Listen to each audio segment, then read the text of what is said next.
Hey friend, you ever feel like you're stuck on repeat, basically making and missing the same goals every single year? I have definitely been there, and I'm here to tell you that you are not failing and you are not a failure. It's possible that you are just missing the step of looking back and learning from your past mistakes. In this video, I'm going to show you the steps that I take to review my year so that I can uncover what worked, fix what didn't work, and set myself up for real success. Let's get into it. My name is Labria Jones. I am just an over 40 single mom obsessed with life-work balance. And I share content about what I'm doing to live this one and only life to the fullest in the hopes that it helps you do the same. And as a person who spent her entire career as a project manager and then moved into operations, I am also obsessed with productivity and planning. And I'll be honest, for quite some time, I found myself setting goals and then becoming disinterested in those goals or just missing the mark on them completely. Then I started to be more intentional about the process I take to set goals, starting with a review of my past actions and performance. And now I have more clarity about how I approach creating plans for my life. And so I hope that you get that clarity too in this video. All right, so the year is winding up or winding down. I don't even know how that's supposed to go, but basically this year flew by. I remember being a kid and my mom would say time flies and I used to be like, what does she mean? Christmas takes forever to get here. As a kid, you're waiting for milestones and they feel like they take forever to get here. But as an adult, I feel like time really does fly. We're always doing something or getting ready for something or in the middle of something. And so we're at the end of the year. This is kind of crazy. You may be watching this video already in 2025, but you may be at a point where like you want to wrap this year up with a bow, close it out, or you may want to punt this year and be like, get the hell out of here, year. You may be ready for a clean slate, but I just want to encourage us before we go into the next year to do a review. And let me tell you why I think it's so important to do a review. One of the reasons I love to do a review of the year is data. Oh, I love data. I am a data geek. I actually worked in the data field for like 13 years. So yeah, I love data. Data is magical. There's so much information in reviewing your year, and we're going to talk about some of the data that you can review. But there's just so much information in your past performance. So you need that data to make informed decisions going forward.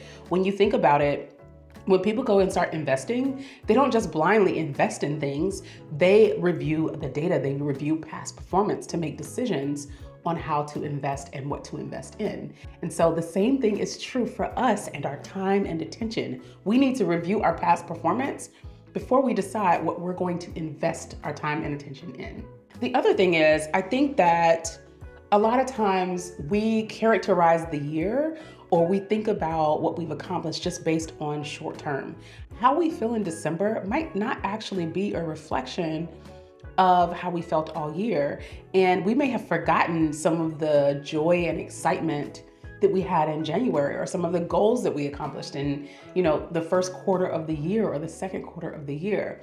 And a lot of times where we are in December is tired, fatigued, woe out, woe down, beat down. And we let those feelings kind of color what we feel and how we characterize the entire year. And so I think it's important to do a look back and a review of the year so that we can capture some of the joy and the energy and the feelings that we had throughout the year as well. And the other thing is, when you actually review the data and review your past performance and the things that you actually did and the actions you took, you uncover what's important to you and also what's not important to you. And that last piece is key, especially as you start going into the year setting goals. You need to know what's truly important to you, not what you think is important, not what seems is important, and not what you just say is important. Based on your actions and performance, what is actually important to you? So for those reasons, I think it's really important to do a review. Let's get into how I do a review of my year. To start this out, I want to let you know that I plan my day, my week, my month, my year in 6 categories. I also review all of those time frames in 6 categories as well. Those categories are finance, health, career slash business, development, lifestyle, and relationships. So those are the 6 categories I'm always planning in. In my mind, these are the categories that lead to whole life fulfillment. A couple of categories that I want to break down into detail a little bit more that people always ask me about is lifestyle and relationships. So in the lifestyle category, this category is really about your life fulfillment and joy and fun. I think a lot of times we don't set goals that really just enhance our life. We think about goals that move us forward in our career or our finances and our health, but what about just enjoying life, right? And so that's where lifestyle fits in. And those can be things like learning to scuba dive or reading 24 books or learning to crochet, whatever the case may be. Those are the kinds of goals that fit into the lifestyle category. And in the relations category, it does not have to just be romantic relationships. These could be your relationships with your family, your friends. It can even be relationships that you're trying to build and grow or create. This can also be your relationship with yourself. Now, some people like to add a 7th category for spirituality and religion. That's something that I just kind of put under relationships because it's my relationship with God. So you do that however you want. Another note that I will give you about the health category is that it's not just about physical health, it's also about your mental and emotional health as well. So those are the categories that I tend to plan in and tend to review in. So as we go through this review and I talk about the steps that I take these steps in each of these 6 categories, all right? The first step that I'm taking in an annual review is gathering the data. Like I said, I love data. I love data. There's just so much information in there. Like you think you know yourself, but when you look at the data, you be like, do I really though? You just learn so much more about yourself. And here's the thing that I know to be true. Even if you feel like you know yourself, we are always changing. And who I am today may not align with who I was 2 or 3 years ago, right? So I may think I'm this person, but the data and my actions and my past performance show that, child, that ain't you no more. You ain't that girl. Really? I need to make a checklist of things that I need to do when I start recording. Turn off all devices is one of those. So let me talk to you about the type of data.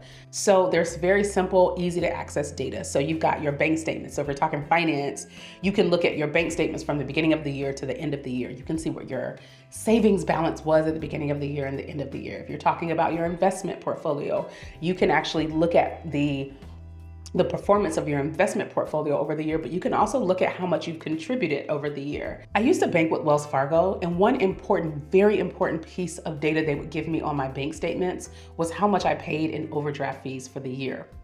And that number was very embarrassing and also infuriating. But that was such good data because what happens a lot of times is we experience things, every once in a while, and we don't think it's a big deal. But then when you look at it over time, it's like, holy crap. That was one of those pieces of data that was just so eye-opening about my behaviors and indicated that I needed to make a huge change. Whew, my finances was in shambles back in the day. I've gotten a lot better. I was a hot mess. We'll talk about that another time though. Anyway, back to this data. So a lot of the simple data are things like your bank statements, things like your apps. So I can easily look in my health app on my iPhone and see how many times I've closed my rings throughout the year. So that kind of stuff is easy. I have a scale that actually has an app on my phone where I can pull it up and I can see the trend of my weight over time because I weigh myself every Sunday or Monday or something like that, once a week. And so I can see the trends. So that's the simple data that you can collect on yourself that's readily available. Another simple bit of data is if you've taken photos of yourself over time and you can see kind of the change in your face, in your body, and things like that. Again, simple, easy to collect data, easy to find data, easy data to just, look at. Now, some of the more complicated data that I actually look at and collect is gonna be things like journals that I keep on a regular basis, or evaluations from work, or feedback from clients, or things my friends have said to me. Me and my friends have really good conversations throughout the years. I have the same friends I've had since I was 8 years old, so almost 40 years. And a lot of times we're giving each other feedback. And so I'm trying to collect that feedback and keep it in the back of my mind, or I put it in a journal. And so that's information as well that I can use to do a review of my year. It's also information I can use to do monthly reviews and quarterly reviews. But the point is, this is good data. And so that data is a little bit more complicated to collect and to review, but it's important data as well. One note I'm going to give you to make this process easier for you next year is to make sure that throughout the year you are collecting data on yourself. Like I said, I use a lot of apps. So I have a financial app that I love to use. It's called You Need a Budget, and it forces me to assign a job to every dollar that comes in, but also it gives me spending reports so I can very easily see how much money I'm spending eating out or on groceries, or how much money I'm still spending on my daughter and things like that. So utilizing apps to track some of the things that you want to be good habits for you. But then the other thing is I do weekly and monthly reviews in which I'm pulling up my goals and I'm writing down the things that have happened in those goals.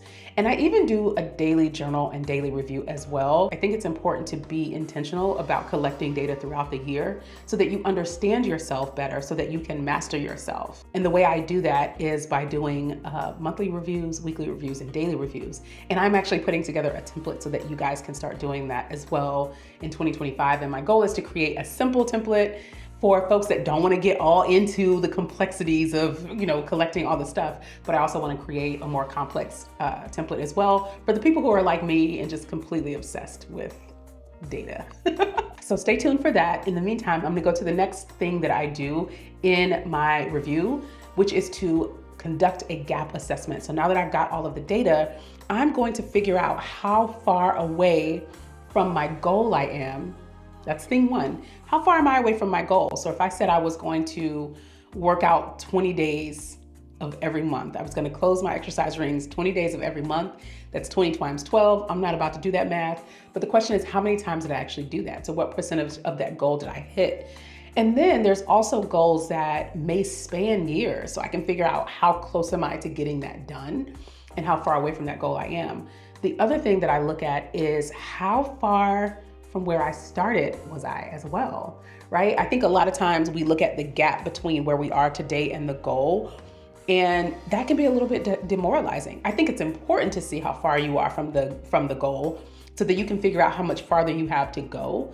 I also think it's important to look back and see where you started from as well. So doing a gap assessment, I understand, did I hit the goal? If I didn't hit the goal, how far away from the goal am I?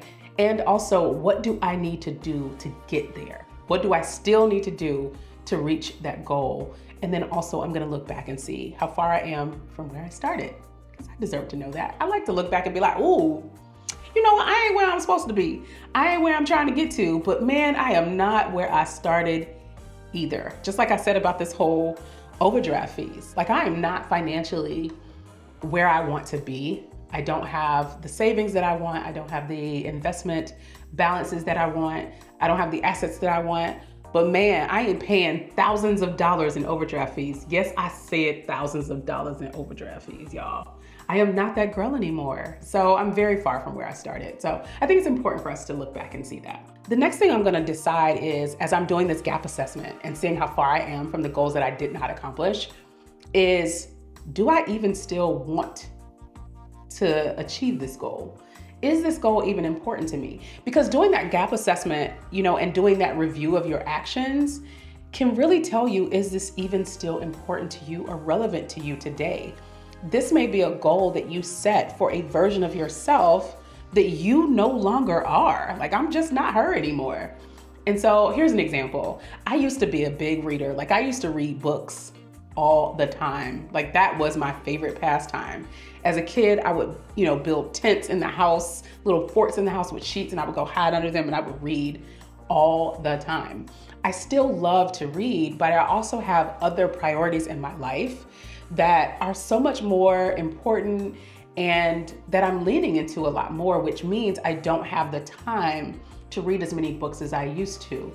And so setting a goal to read, 50 books in a year, 52 books in a year is ludicrous. That is not a goal that I need to set for myself, because when I have set goals like that, where I'm gonna read anything more than 24 books, anything more than 2 books in a month is outrageous. So one year I had set a goal to read, I think 50 books, something crazy. I was like, I'm gonna read a book every week. Girl, no, you not. My actions show that no, you not. You not gonna do that, Lib, so stop it. So this is an opportunity for me to say that this is a goal that's not relevant to me anymore. So when you look back at your actions and you look at the goals that you did not accomplish, and you start to understand, well, why didn't I accomplish this goal? You can also ask yourself, is this still a goal? Is this a goal I want to take into the next year? And even when you do your mid-year review, you ask yourself that question, is this a goal that I want to continue for the year? Is this something that I genuinely care about? And I want to say, you have the power to change your mind at any time. It is your one and only life. And one of the things that I feel like I've done in the past is set goals for the woman I think I'm supposed to be, or the woman I think I should be. And I have really gotten good, especially during these reviews, at being like, I'm not her and I don't want to be her. So I'm changing my mind and I'm taking this goal off my list.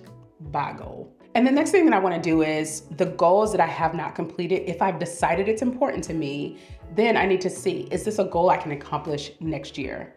So here's an example. One of the things that I want to do is learn sign language. I really do want to learn sign language. It's a goal that's been on my, backlog. I have a backlog of goals. It's been a goal that's been on my backlog for a long time. And I've not really put any time into learning sign language. It's something that I want to do. I still do want to do it. So when I do this assessment and say, do I really want to do this? Yes. Do I want to do it in 2025?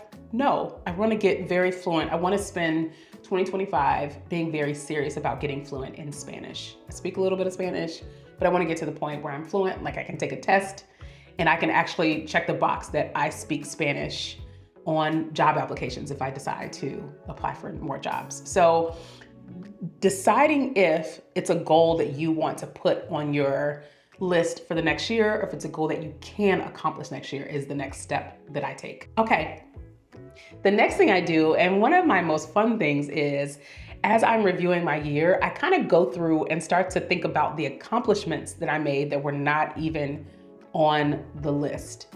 Because a lot of times we beat ourselves up for not checking the box on our goals. I'm gonna tell you something about me. I love to check a box.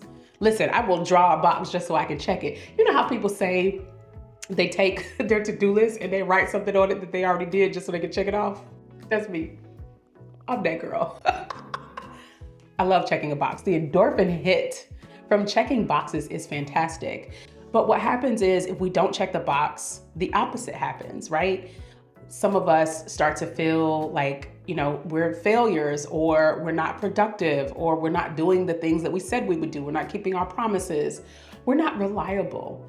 And I think the thing that we also miss is giving ourselves credit for accomplishing things that we never even planned to accomplish or thought we would accomplish. And so the next step that I usually take is think through, well, what are some of my accomplishments that I didn't even plan for or put on my goal list? And I think that this is a really, really good way to give yourself some pats on the back. No, it's not more than one back. It's one back. Pats on the back. For the accomplishments that you had throughout the year. And as I said before, if you're doing a monthly review, this is going to be a little bit easier because you have put that in your monthly review. One of the things that I have on my monthly review is, what did I accomplish this month? So it's so much easier if you do this on a monthly basis, or even a quarterly basis if you're not a productivity and planning fanatic like I am. But yes, the step of checking off or writing down the accomplishments that you had throughout the year is key and important. Please do it. And then the last thing that I do is I give myself a score in each of the categories for the year. And that score is 1 to 5, 5 being the best, 1 being the worst. So in each category, finance, I might give myself a 3 if I was like, I did okay. I did all right for the year. I might give myself a 5 if I'm like, oh, I crushed it. Like this year, finance was my focus. I give myself that score just kind of based on my review, how many goals I accomplished, how many goals I hit, how many goals I got close to accomplishing, and then also some of the other accomplishments that I hit throughout the year. And that gives me a good gauge of where was most of my time, attention, and intention focused throughout the year. And that lets me know next year, maybe I want to lean more into another category because I only had a 1 in that category. So maybe my relationships category was a 1 or a 2 because I didn't prioritize spending time with my friends or my family. And so next year I might want to score higher on that. And I want to be very clear. The goal is not to get 5s across the board. None of us are perfect. We are going to have years where we are focused in one area a lot more and we're challenged in another area a lot more. All right. So don't expect to be giving yourself 5s across the board. If you are superhuman or you are delusional. In either way, do your thing, girl, do your thing. I'm not living your life. I'm not about to judge you. So do whatever you want. I do not expect to see 5s across the board. If anything, I expect to see maybe 1 4, a few 3s, and definitely a 2 or a 1. That is what I expect to see. I feel like I'm scoring myself right now in my head. And we're done. So these are the steps that I take before I start planning my year. I think this information is so important to have before I go and make those plans. And one note I want to throw out there is that this part of the process is not a place to beat yourself up. This is not the place to judge yourself about what you didn't do, what you should have done, what you could have done, what you would have done if. That's not what this is about. This is about better understanding yourself, to set better foundations, to make better decisions going forward. That is all this is. This is about self-mastery and understanding who we are. I tend to dedicate about 2 or 3 days to this. It takes me about 2 or 3 days to get through all of this. And just like I did last year, I am going to post videos doing my review for each of these categories. So look out for that. Also, I created a template for you to use to conduct this review. I'm gonna walk through that template when I do my review as well, but if you wanna get to it before we get to that video, then you can download that template. You can click the link up here or in the description box. There are 2 versions of that template. So for all of you Notion folks out there will be a Notion version of the template, which is what I use. If you're not using Notion, I don't know what you're doing with your life, but there's a link to sign up for Notion in the description box as well, okay? And I'm also creating a Google Docs version. So if you just want to download the Google Doc and use it, you can print it out, you can download it to your iPad and write on it that way. There is a template to conduct this review, so you can grab that. It will just cost you your email address. That's it. That's it. All right, if this video was at all helpful, do me a favor, hit the like button. And also just let me know in the comments, have you ever done an annual review? Is this something you typically do? Are there some additional steps that you take? I love learning from each other. So feel free to drop notes in the comments and let me know what you do for your annual review. And check out the video on the next step in the planning process, which is journaling. All right, y'all, I'll see you in the next one.